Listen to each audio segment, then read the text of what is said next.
കാലിഫോർണിയയിലെ കൂപ്പർട്ടിനോയിൽ മകനോടൊപ്പം താമസിക്കുമ്പോൾ പാഴ്സൽ വന്ന വിവരം മെസ്സേജ് വഴി അറിഞ്ഞ് അതെടുക്കാൻ അപ്പാർട്ട്മെൻറ്റിലെ പാഴ്സൽ സർവീസ് കേന്ദ്രത്തിൽ വന്നതാണ് ഞങ്ങൾ. താമസക്കാർക്ക് അധികൃതർ നൽകുന്ന കോഡ് നമ്പർ അടിച്ചുകൊണ്ടാണ് ഇതിനകത്തേക്കുള്ള വാതിൽ തുറന്ന് പ്രവേശിക്കുന്നത്. ഇതിനകത്ത് നിറയെ പാഴ്സലുകൾ സൂക്ഷിക്കുന്ന ലോക്കറുകളാണ്. നമ്മുടെ ലോക്കർ തുറക്കുന്നതിന് നമുക്ക് ലഭ്യമായിട്ടുള്ള പാസ്വേഡ് ഈ ടച്ച് സ്ക്രീനിൽ അടിച്ചു കൊടുക്കണം. ഈ സമയത്ത് നമ്മുടെ ലോക്കർ ഓട്ടോമാറ്റിക്കായി തുറന്നു വരും.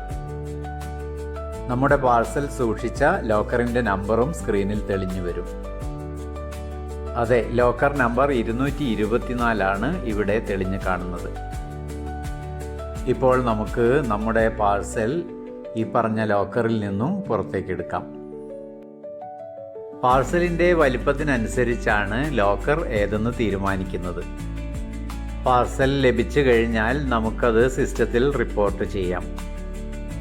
നമ്മുടെ പാഴ്സൽ ഏത് ലോക്കറിലാണെന്ന് നമുക്കുൾപ്പെടെ ആർക്കും അറിയാൻ കഴിയില്ല.